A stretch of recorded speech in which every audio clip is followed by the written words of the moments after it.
I have a stack of post-it notes for all of these monsters we were supposed to take a look at after the last balance patch that we still haven't. So today we're just going to take a look at all of them. First one is Praline. Now this is the Summoner's War version of, I want to say the Street Fighter, the Cookie Run Kingdom monster.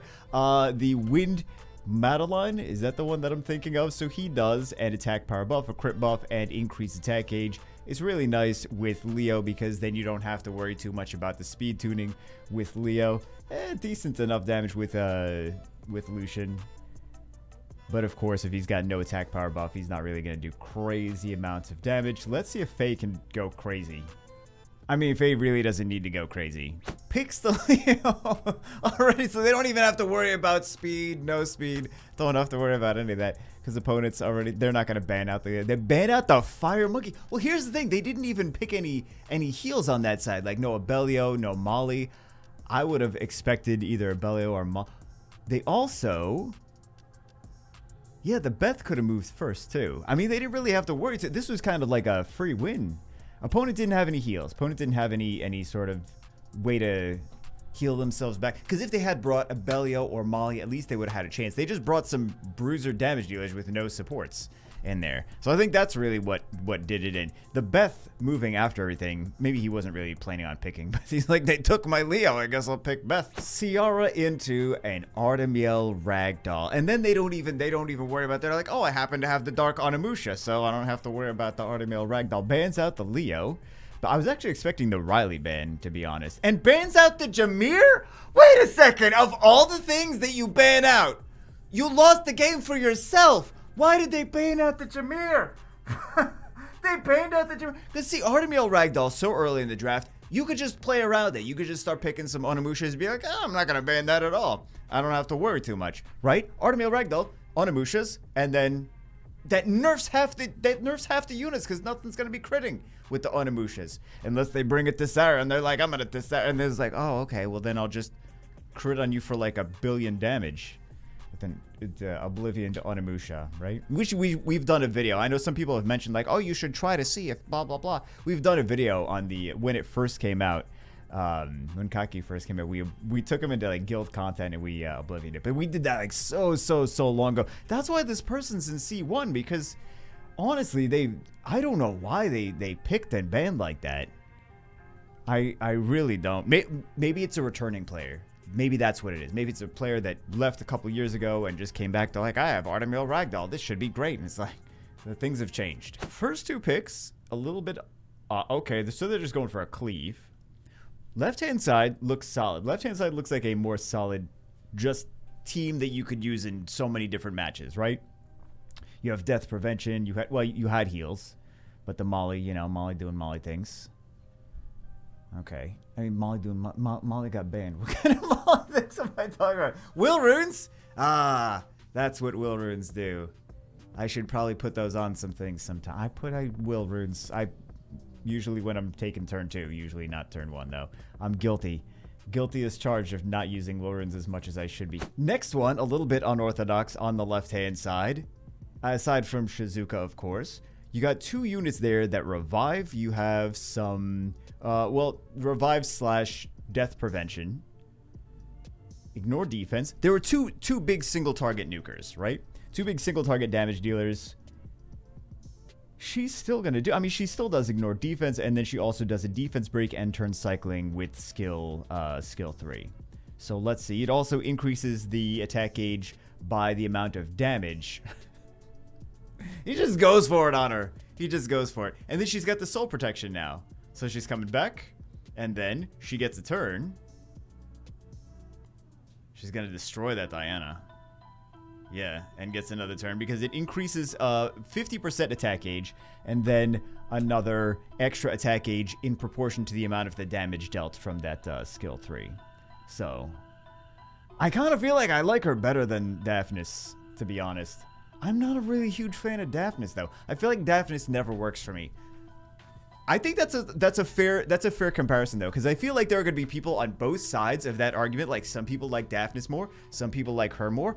Personally, I think Kali's the best one of all of them, but his name is Poop Eater or Poopiter. I like both of them. I like either way, whatever. Okay, he still has strips, defense breaks. He's got AoE strips. He's got 2 different defense breakers. Let's see. He doesn't actually get the AoE strips. And now immunity. And that's game. Well, actually, that's not game. I shouldn't say that's game. Because Claire's going to do some ignore defense on the Chimera and actually crits. That is shocking. That is the biggest shocker of the day. I'm surprised that that actually worked against the Chimera. The Lure and the Belinus are really not going to be doing too much now, though. Claire's still going to turn cycle, but she's going to turn cycle. She's going to ignore defense, but yeah, as soon as they take her out, I feel like they found an opening. Claire is down, though. Belinus could do some crazy stuff if he can get some CCs. Belinus can't do any crazy stuff. Poop Eater wins as usual. This is the guy that we saw earlier that was picking Shizuka with these 2 LD support units. He picked Covenant and Shihao now, so that Shihao last pick means he's not going to ban the Leica. He's not going to ban the Leica and probably the other fire units. So he bans out the Shizuka one-shots. Man, I feel like we don't use Covenant enough in RTA. Like, there's some matches, there's a lot of matches where there's some off-meta last picks that could, like, almost solo teams or do, like, crazy good. And it's just like, we're not using... I actually thought they were going to go for Claire. I'm surprised they didn't go for Claire, because now Claire is going to do... That was her skill 3, and then skill 2 right here, ignore defense. Yeah, I was surprised, because Leica can go through those shields and things. I was surprised they didn't just snipe out that... no pun intended, because Carcano's... Not Carcano, Covenant. Covenant is on the field. But yeah, I'm surprised they didn't go for it. Now they're going for Claire. Now they're like, you know, I probably should have gone for Claire first. But yeah, I was surprised that that's not the one they went for. Attack power buff. This Leica could do a lot though. Well, never mind. She's back. She's back. Leica can, because she does. He doesn't go through endure. The glancing doesn't do anything to Leica aside from doing a little bit of additional damage. With those multi-hits. So, not glancing does not mean he's going to crit. It just means that he's not, you know, the glancing debuff. But Leica can't take, like, the glancing debuff doesn't matter to him anyway. So, yep, there you go. It's just some interesting, like, who goes into RTA like, I expect to fight a Claire, Covenant, Shihao, Ilion. It's like, Probably no one was expecting that team fighting this person. Ragdoll to Sarion picked first 2 picks. As strange as it may seem, like the Ragdoll makes sense into the more, right? Because he's going to increase the attack gauge of that team.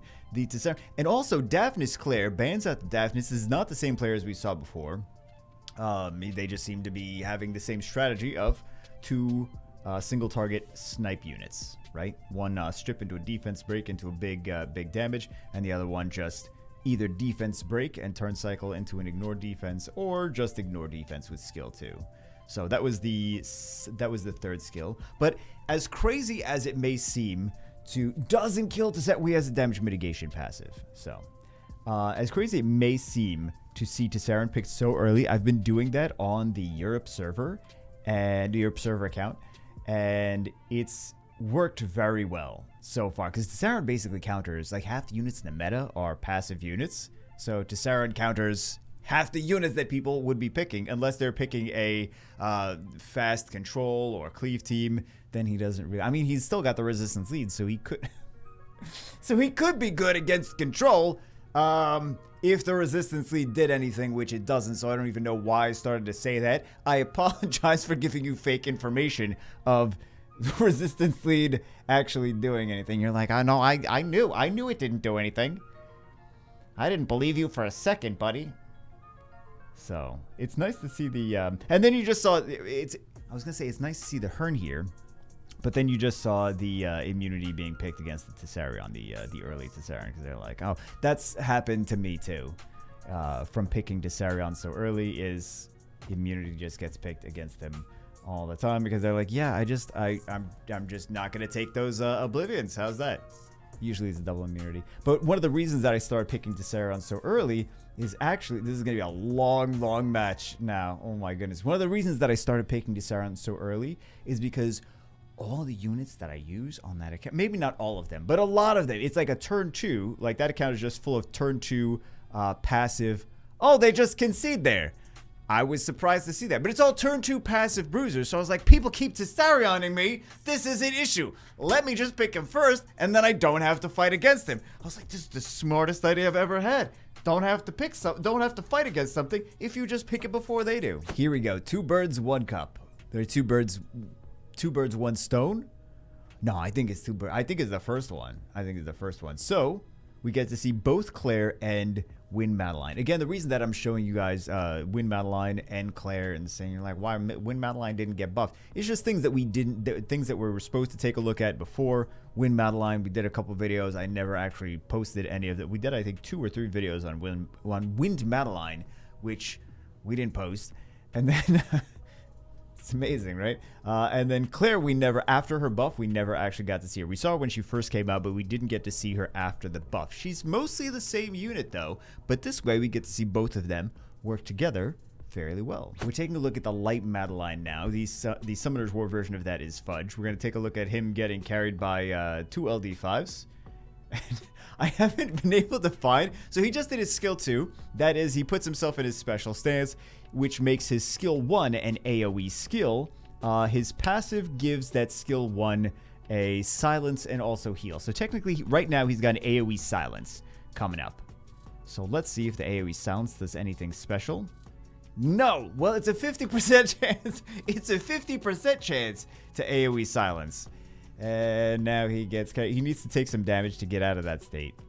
So he's still got another chance for some more AoE silences, though.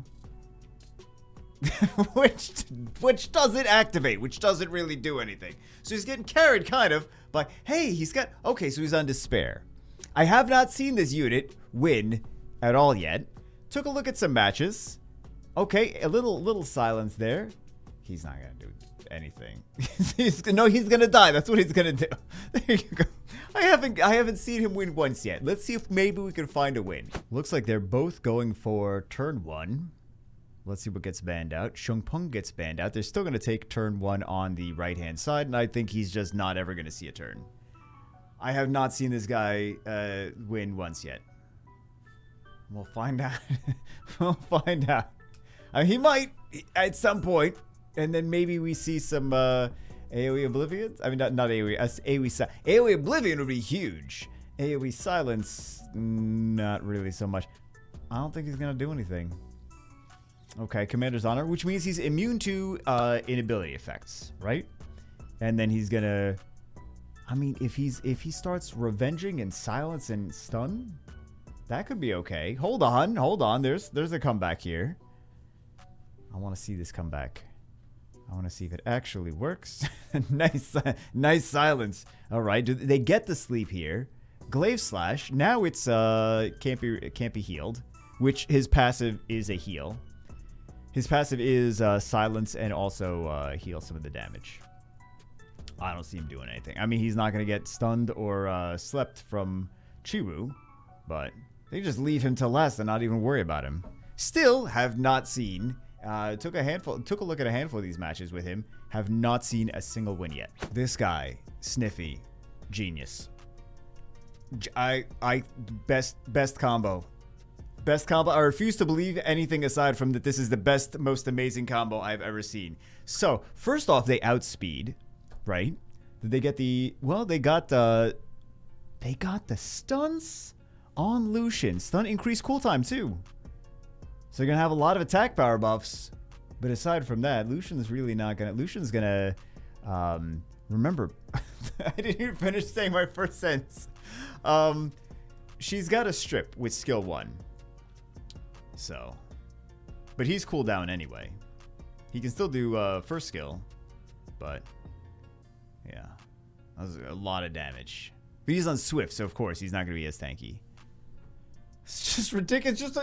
It's ridiculous. It's a 4, well, it was a 4 revive / death prevention comp. What? Because they had, okay, so they had the Vanessa, they had Triana, they had Tion, and they had Platy, which has a revive with skill 2. It's a attack gauge increase, it's a heal, it's a revive, if something needs to be revived. And then the skill 3 is an increased cooldown, attacks the enemy, increased cooldown, and stuns them. Fantastic unit. Wonderful. Wonderful. This is the best player in all of RTA this season. Possibly of all time. Just anyone that first picks Platy, I think they've earned that title. Okay. Outspeeds. I mean, they had the speed lead, right? So actually, they had 2 speed leads. So let's see. Chilling is pretty nice against Shizuka. I mean, it doesn't do the whole team, but still. Okay. Increased cool times on Vanessa. Defense breaks. Defense break on the Chilling. It's a nasty skill 3. Oh my god. And then Shizuka starts doing Shizuka things. Okay. Does Chilling actually start stealing some of these? Oh, no, because they're going to get attack gauge decreased. Oh, he does. He revenges and he steals them. Okay. Let's see. He's got the turn. He steals the things. He doesn't steal soul protection. So he's back from the dead. That would have been game changing right there. Okay, Mana Bubble. Additional turn. Oh, I thought they were gonna go. I thought they were gonna go for the Robo. Okay, Robo's down anyway. Robo got Chandra'd. Man, this is a gripping match. Giant punch. Resistance. So the combo doesn't continue. That was a solid resistance, and they had element advantage too.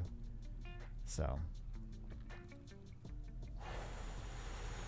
I'm hoping this doesn't end with some kind of crazy turn denial. Shizuka takes a million turns, you know, violent proc kind of situation.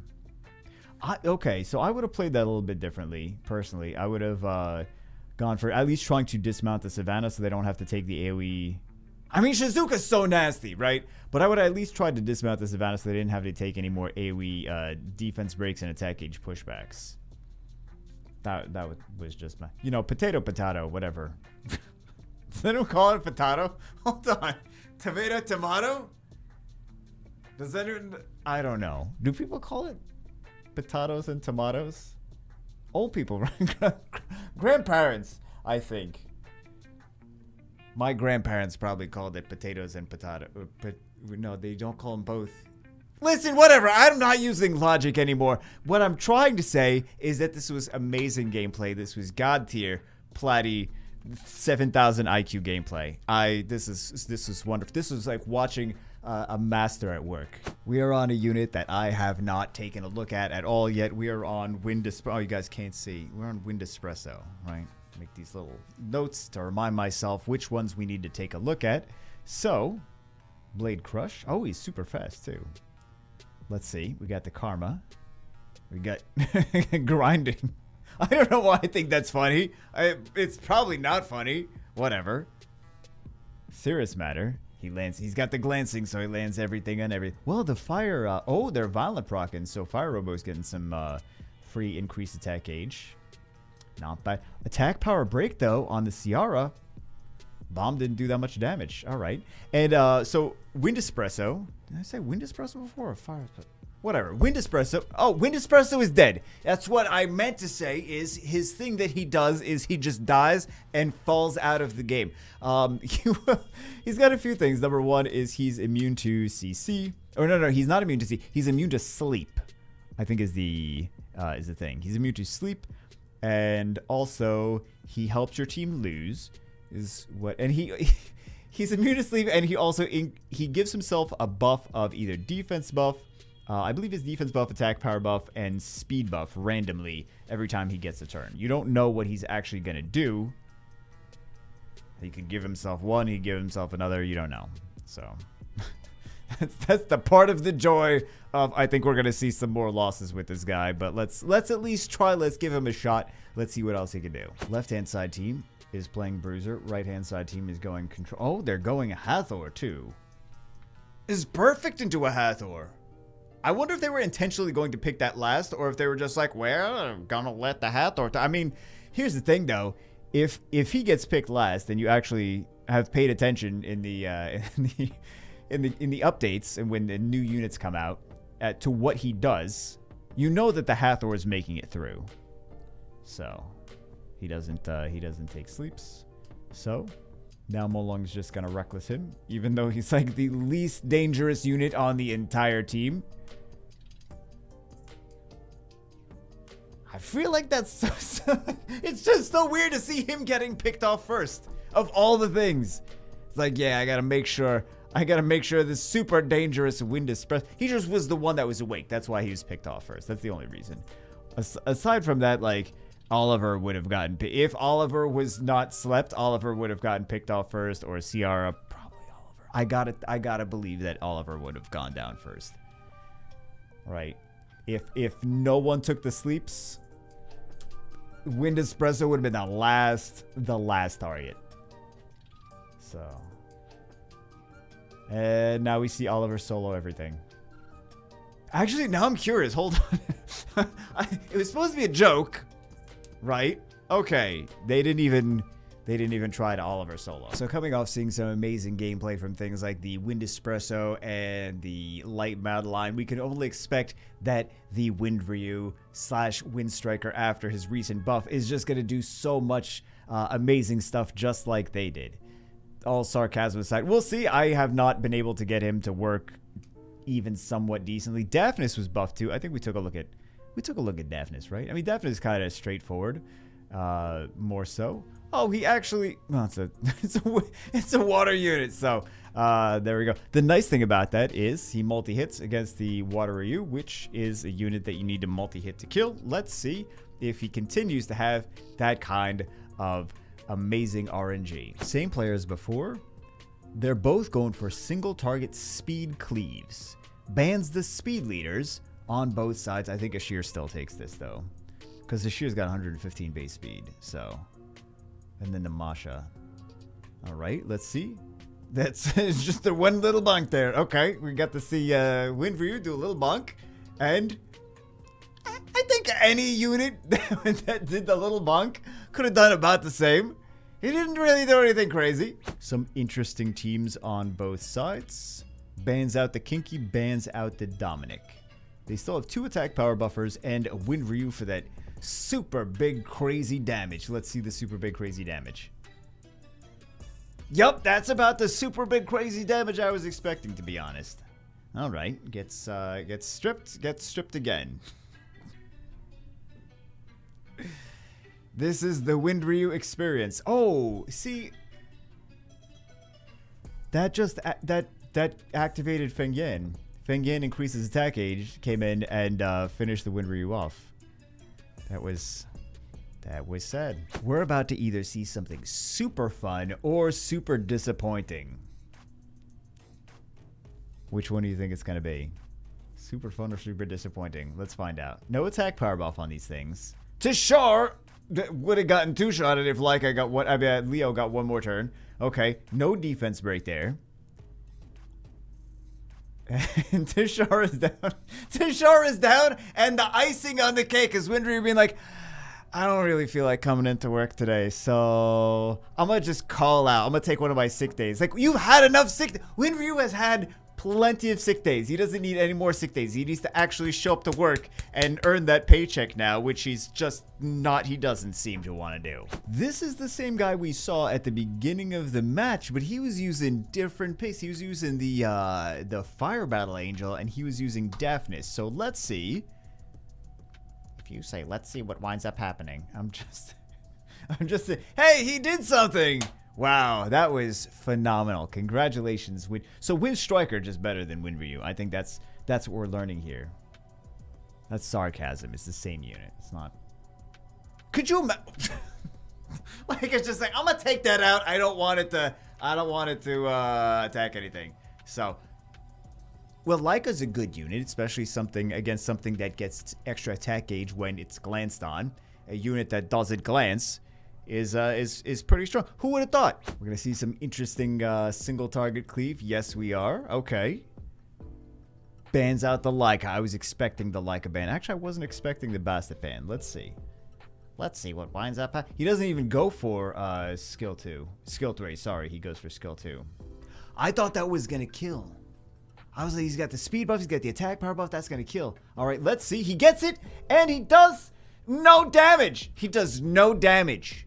What was... So, okay, this is a perfect example. This is a perfect example of if Kashmir does nothing, right?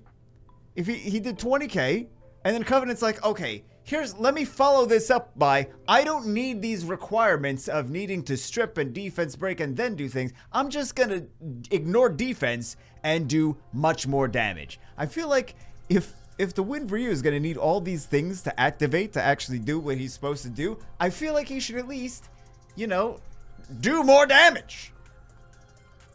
I don't know. Maybe they had some interesting. Maybe they had some different. Oh man, that poor El Sharion. Maybe they had some different runes on him. It was like somewhat tanky. I don't know. But yeah, it was such a disappointment. He finally did his thing. He's like, I got this. Whoop. No damage. And with a bang, I guess. All right, guys. Anyway, that's it for this one. Hope you enjoyed it. Again, we were just taking a look at some things that were either buffed or new that came out recently with the cookie nonsense, whatever. You know, cookie nonsense, whatever. And we're seeing what we think about them. So, hope you guys enjoyed it. I will see you as always in the next one.